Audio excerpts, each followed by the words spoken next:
Kindly like, subscribe, and hit the bell icon for latest updates. पाठ 15वां Wagah border. Wagah border को Asia की Berlin दीवार के नाम से जाना जाता है।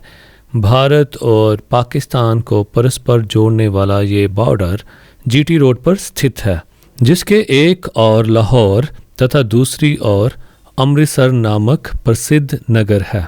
ये बॉर्डर अमृतसर से करीब 33 किलोमीटर की दूरी पर स्थित है। अमृतसर से वाघा जाते समय खालसा कॉलेज, गुरु नानक देव विश्वविद्यालय के अतिरिक्त छेहटा, खासा व अटारी नामक गांव आते हैं। अटारी में मुख्य सड़क पर शहीद श्याम सिंह अटारी की आदमकद प्रतिमा सैलानियों के आकर्षण का केंद्र है। नेशनल हाईवे अथवा शेर शाह सूरी मार्ग, जिसे प्राय जीटी रोड भी कहा जाता है, के रास्ते वाघा बॉर्डर पहुंचने के लिए अमृतसर से करीब 1 घंटा लगता है। निजी वाहन अथवा सैलानी गाड़ियों या फिर ऑटो रिक्शा द्वारा भी यहाँ पहुँचते हैं। आज़ादी से पहले अंग्रेज़ी साम्राज्य के समय वाघा गांव ब्रिटिश पंजाब की लाहौर डिवीज़न में स्थित था। 1947 में विभाजन के बाद ये गांव भारत और पाकिस्तान में बंट गया। दोनों देशों के बीच एकमात्र यातायात मार्ग होने के कारण 1947 के बाद कुली इस बॉर्डर के रास्ते सामान लाने और ले जाने का कार्य करते रहे हैं। भारत व पाकिस्तान के स्वतंत्रता दिवस पर क्रमशः 14 व 15 अगस्त को दोनों देशों के अमन पसंद नागरिकों ने वाघा बॉर्डर पर मोमबत्तियां जलाकर पारस्परिक स्नेह व सौहार्द का इजहार किया था। ये भारत व पाकिस्तान के समझौते के रूप में जनता के बदले हुए मन की प्रतिक्रिया स्वरूप था। पहले भी मोमबत्तियां जलाकर आधी रात को शांति में जश्न होते रहे हैं। वैसे भी दोनों देशों की आम जनता द्वारा भारत पाक के बीच व्यापार को उत्साहित करने के लिए वाघा बॉर्डर पर यातायात मार्ग को खोलने संबंधी आवाज़ उठाई गई है। मार्च 2005 को बॉर्डर विषय पर विचार विमर्श करने के लिए भारतीय बॉर्डर सिक्योरिटी फोर्स BSF का एक दल वाघा बॉर्डर के पाकिस्तानी रेंजर्स से मिला। परिणाम स्वरूप मई 2005 में पाकिस्तान द्वारा 5 विशेष खाद्य पदार्थों को वाघा बॉर्डर द्वारा कर मुक्त ले जाने की आज्ञा मिल गई। प्रथम अक्टूबर 2006 को पहली बार कुछ ट्रक वाघा बॉर्डर के पार सामान लेकर गए। भारत पाक संबंधों में उतार चढ़ाव के बावजूद इस व्यापार में निरंतर वृद्धि हो रही है। आज सैलानियों के लिए वाघा बॉर्डर एक विशेष आकर्षण का केंद्र है। हर रोज़ साएं झंडा उतारने रिट्रीट की रस्म होती है, जिसे देखने के लिए भारत व पाकिस्तान के सैलानी अपने अपने देश की गैलरी में इकट्ठे होते हैं। ऐतिहासिक जीटी रोड पर बॉर्डर को सफ़ेद रंग द्वारा रेखांकित किया गया है। इस जगह सड़क को लोहे के 2 गेटों द्वारा बंद किया गया है, जिसके चारों ओर कंटीली तारें हैं। दोनों गेटों के ऊपर दोनों देशों के राष्ट्रीय ध्वज लहराते हैं। अपने अपने राष्ट्र की सुरक्षा के लिए BSF के जवान व पाकिस्तानी रेंजर्स 24 घंटे पूरी मुस्तैदी से पहरा देते हैं।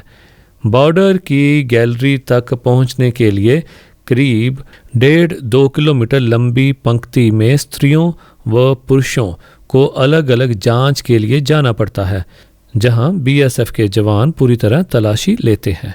कोई भी व्यक्ति अपने साथ किसी प्रकार के खाने पीने की सामग्री नहीं ले जा सकता। औरतों को अपने बड़े पर्स ले जाने की आज्ञा नहीं है। फ़ोन व कैमरे ले जाने की आज्ञा है, परंतु फ़ोन जैमर लगे होने के कारण ये कार्य नहीं करते। अंदर गैलरी में आदमी व औरतें अलग अलग बैठते हैं। झंडा उतारने की रस्म से पहले स्पीकर ऊंची आवाज़ में देशभक्ति के गीतों का प्रसारण करते हैं। उस समय सारा वातावरण भावमय हो जाता है।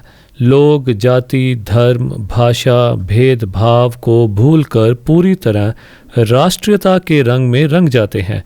इनमें अधिकांश स्त्रियां होती हैं जो अपने भावों को नृत्य द्वारा भी प्रकट करती हैं। इस सारी कार्यवाही में बीएसएफ के जवानों की मुख्य भूमिका होती है। बीएसएफ के जवानों द्वारा भारतीय दर्शकों को, जिनमें विदेशी भी शामिल होते हैं, 3 तरह के नारे लगाने की इजाज़त होती है।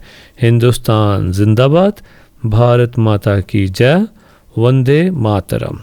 पाकिस्तान क्षेत्र में वहाँ के पाकिस्तानी रेंजर्स द्वारा पाकिस्तान जिंदाबाद के नारे लगाए जाते हैं।